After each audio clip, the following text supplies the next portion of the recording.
Assalamualaikum warahmatullahi wabarakatuh. Berjumpa lagi dengan Pak Bobi. Hari ini kita akan belajar lagi dengan tema 1, hidup rukun. Subtema 3, hidup rukun di sekolah, pembelajaran yang pertama. Anak-anak, pesan Pak Bobi, selalu jaga kesehatan, rajin cuci tangan, jika keluar rumah harus pakai masker. Ya, pokoknya kegiatan itu harus selalu kalian lakukan. Jadi, untuk menjaga diri kalian dari bahaya virus COVID-19, kalian harus melaksanakan rajin cuci tangan dengan sabun, pakai masker jika keluar rumah, dan selalu jaga jarak. Ya, kita lanjutkan anak-anak pembelajaran hari ini. Perhatikan gambar. Wah, kegiatan di sekolah ya. Karena ini subtema 3 itu adalah kerukunan di sekolah. Meskipun kalian belum boleh masuk ke sekolah, jangan sedih anak-anak. Selalu berdoa, semoga kita segera dipertemukan di sekolahan, kondisi segera aman, dan kita bisa belajar bersama-sama di sekolah, bertemu dengan teman-teman, bertemu dengan Bapak Ibu guru semuanya. Ya, perhatikan anak-anak di layar kalian, di situ ada Udin, ya, sedang berada di sekolah, memegang makanan. Apa yang dilakukannya ya kira-kira? Yuk, perhatikan. Udin dan teman-teman belajar di sekolah. Selain waktu belajar, ada juga waktu istirahat. Waktu istirahat dapat digunakan untuk berbagai hal. Ada yang bermain, ada yang berbincang, atau saling bercanda dengan teman. Udin dan Beni beristirahat di bawah pohon rindang.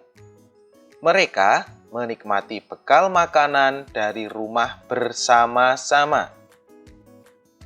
Ya, anak-anakku, Udin dan Beni beristirahat di bawah pohon yang rindang. Mereka menikmati bekal makanan dari rumah bersama-sama. Ya, apa yang kamu lakukan anak-anak pada waktu istirahat di sekolah? Kalau kalian ingat, saat kalian masih di kelas 1, kalian masih diperbolehkan untuk di sekolahan. Apa yang kalian lakukan pada waktu istirahat? Iya, tepat sekali. Anak-anak banyak yang bermain dengan teman-teman waktu istirahat, jajan, membeli makanan, ada yang makan soto, ya kan? Iya. Kalian pasti kangen masa-masa itu, tapi tidak apa-apa. Yang penting kita selalu jaga kesehatan anak-anak, yang penting kita masih bisa belajar ya. Apakah kamu bermain dengan temanmu anak-anak kalau sedang istirahat? Ya, Pak Bobi mendengar dari sini. Dijawab dong. Iya, bagus sekali. Kalian bermain dengan teman ya waktu istirahat. Tidak hanya dengan teman, kadang juga dengan Pak Guru ataupun Bu Guru juga ya. Lalu, bagaimana sikapmu ketika bermain dengan temanmu anak-anak? Bagaimana sikapmu? Apakah bertengkar? Apakah saling menjaga dengan teman untuk tidak bertengkar? Hidup rukun, ya, selalu menjaga kerukunan. Apa yang kalian lakukan? Iya, tepat sekali. Selalu menjaga kerukunan dengan teman. Ya, anak-anak, inilah contoh dari kegiatan yang ada di sekolah, Kak. Di sekolah, supaya kalian tidak lupa, di sekolah itu kegiatannya apa, ada yang bermain, ada waktu istirahat, ya. Jadi, ada waktu istirahat yang digunakan kalian untuk makan dan jajan dan juga bermain dengan teman-teman kalian. Ya, tapi jangan sedih anak-anak. Semoga bulan depan kita sudah boleh berada di sekolah lagi, boleh bertatap muka di sekolah lagi. Kita lanjutkan anak-anakku. Bekal makanan yang dibawa Udin disiapkan oleh ibu. Ya, sama juga dengan kalian, setiap hari Jumat atau Sabtu kita adakan makan bersama ya. Biasanya pasti yang menyiapkan makanan itu ibu ya. Ibu menyuruh Udin untuk berbagi dengan teman di sekolah. Ibu menyuruh Udin untuk berbagi makanan dengan teman di sekolah. Kalian lihat, di situ ada Udin dan ibu, dan di situ akan terjadi percakapan antara ibu dan Udin. Percakapannya seperti apa? Perhatikan yuk. Bagilah bekalmu dengan teman-teman ya, Din. Baik, Bu. Mengapa kita sebaiknya berbagi dengan teman, Bu? Berbagi menunjukkan sikap rukun. Bawalah tempat bekalmu kembali ya. Nah, ibu menyuruh Udin untuk berbagi bekal dengan temannya. Lalu Udin menjawab, baik Bu. Lalu Udin pun juga bertanya, Mengapa kita sebaiknya berbagi? Kenapa? Ya, berbagi menunjukkan sikap rukun. Ya. Sebutkan kalimat perintah pada percakapan Udin dan Ibu tersebut. Yuk. Apa kira-kira? Pak Bobi kasih tahu dulu artinya.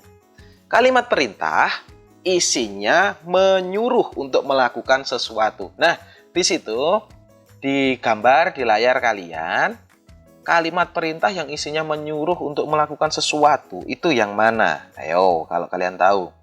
Yang mana? Oh iya, tepat sekali. Bagilah bekalmu dengan teman-teman ya, Din. Seperti itu. Kita ulangi lagi.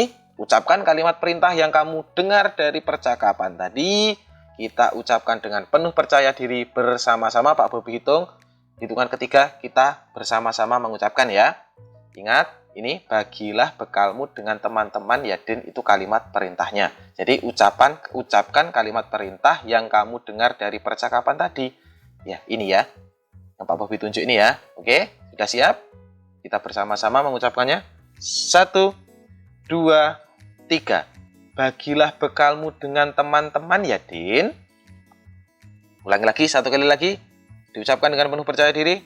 1, 2, 3. Bagilah bekalmu dengan teman-teman ya, Din. Ya, tepat sekali. Anak-anak sudah mau menirukan, Pak Bobi sangat senang sekali. Jadi kita juga harus tahu bagaimana kalimat perintah, mana kalimat ajakan. Kemarin kita sudah mempelajari kalimat ajakan. Dan sekarang kita sudah tahu lagi kalimat perintah. Kalau kalimat ajakan itu mengajak, kalau kalimat perintah itu menyuruh. Ya, kita lanjutkan anak-anak. Ya, perhatikan. Mereka sedang berada di dalam kelas.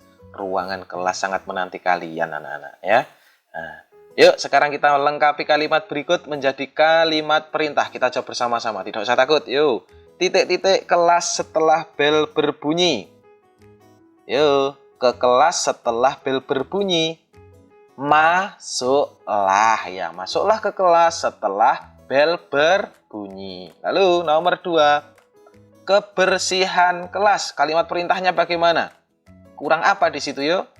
Jagalah. Tepat sekali. Lalu berikutnya. Pintu setelah masuk ke dalam ruangan. Pintunya diapakan anak-anak? Iya, tepat sekali. Tutuplah pintu setelah masuk ke dalam ruangan. Lalu berikutnya. Buku-buku dirak agar terlihat rapi. Bukunya diapakan? Taruhlah buku-buku di rak agar terlihat rapi. Lalu yang kelima, yang terakhir, sampah pada tempatnya. Perintahnya bagaimana? Tepat sekali, buanglah sampah pada tempatnya. Nih, contoh dari kalimat perintah ya anak-anak. Dari 5 nomor ini semua contoh kalimat perintah. Menyuruh ya. Perintah itu menyuruh. Kalian sudah tahu ya. Ya. Nanti kalau kalian masih belum paham, diulangi lagi videonya ya. Pak Bobi lanjutkan. Siswa di sekolah Udin cukup banyak. Nah, teman-temannya Udin cukup banyak. Ada 125 siswa laki-laki dan 117 siswa perempuan. Banyak siswa laki-laki bisa dilambangkan seperti ini anak-anak. Ya, ada ratusan, puluhan, dan satuan dipisah-pisah ya. Ada 100 karena 125. Ratusannya 100, puluhannya 20, dan satuannya 5. Lalu untuk anak perempuan, kalian bisa tahu juga anak perempuan jumlahnya 117, ratusannya 100, puluhannya 10, dan satuannya 7. Lalu, jumlah siswa di sekolah Udin seluruhnya berapa? Kalau kita jumlahkan 125 dan 117 kita jumlahkan atau kita tambahkan. Ya. Lalu kalian tahu, penjumlahan itu dapat dilakukan dengan 2 cara ya anak-anak ya. Ada cara panjang dan ada cara yang pendek. Kita pelajari cara yang panjang dulu. Perhatikan cara panjang. 125 itu sama dengan 100 tambah 20 tambah 5. Kita pisah-pisah menjadi nilai tempatnya. Menjadi 100 menjadi ditambah 20 ditambah 5. Lalu 117 juga sama. Kita pisah-pisah menjadi ratusan, puluhan, dan satuan. Di situ menjadi 100, ditambah 10, ditambah 7. Lalu kita buat garis dan diberi tanda tambah. Ya, di situ seperti penambahan dengan cara bersusun, tapi ini dengan cara yang panjang ya. Dengan cara panjang itu dipisah-pisah berdasarkan nilai tempatnya. Setelah itu kita tambahkan ya, sama dengan 200. Jadi 100-nya ditambahkan, 100 tambah 100 200. 20 tambah 10 30, 5 tambah 7 12 ya. Lalu kita pisah lagi. Kita pisah bagaimana, Pak? Karena 12 itu ada puluhan dan satuan, maka harus kita pisah lagi. Di bawahnya kita pisah menjadi 10 ditambah 2. Jadi nanti ditulis 20 ditambah 30 ditambah 10 ditambah 2. Ya, ingat dipisah-pisah berdasarkan nilai tempatnya. Lalu akhirnya menjadi 200 ditambah 40 ditambah 2. Dan hasilnya semuanya menjadi 242. Inilah cara panjang ya, ini cara panjang.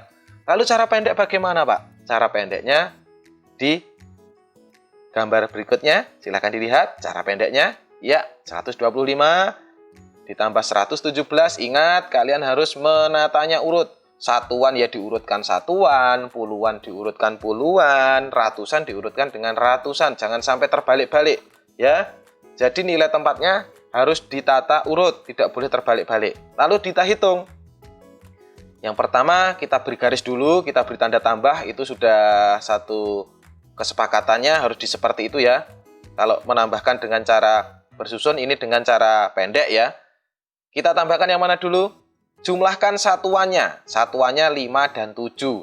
5 ditambah 7 sama dengan 12. Tulis 2 ya, 2-nya ditulis. Lalu karena 12 masih ada 1. Satuan simpanan 1 puluhan. Kita tulis di atas angka 2 ya, di sini terlihat kan? Lalu jumlahkan puluhannya. Puluhannya kita jumlahkan yang ada di sini. 1 ditambah 2 ditambah 1 menjadi berapa? 4. Yang terakhir kita jumlahkan ratusannya. 1 ditambah 1 berapa? 2. Semuanya 242. Sama dengan yang tadi hasilnya. Jadi ingat caranya, urutkan dulu ratusan puluhan satuan, ditata yang tepat, yang rapi, jangan salah tempatnya, lalu jumlahkan berdasarkan nilai tempatnya. Kita jumlahkan satuan, kita tambahkan dengan satuan, puluhan kita tambahkan dengan puluhan, ratusan kita tambahkan dengan ratusan. Lalu berikutnya Pak Bobi anggap ini kalian sudah paham, karena nanti kalau belum paham kalian bisa mengulangi lagi video ini, bisa kalian ulangi ya, ulangi lagi bagaimana atau caranya ya, bisa kalian ulangi supaya lebih paham. Nah, tugas kalian ya, materinya sudah selesai untuk pembelajaran hari ini anak-anak. Tugas kalian kerjakan dengan 2 cara, yaitu cara panjang dan dengan cara pendek. Ada 4 soal, silahkan dikerjakan.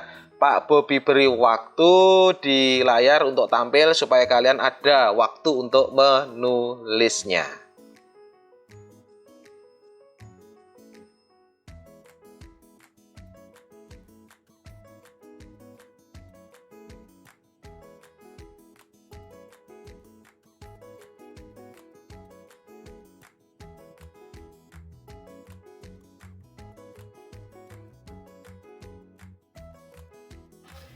Ya anak-anak, Pak Bobi rasa cukup menulisnya. Kita akhiri pembelajaran hari ini. Sekian, terima kasih. Wassalamualaikum warahmatullahi wabarakatuh. Sampai jumpa di pembelajaran berikutnya.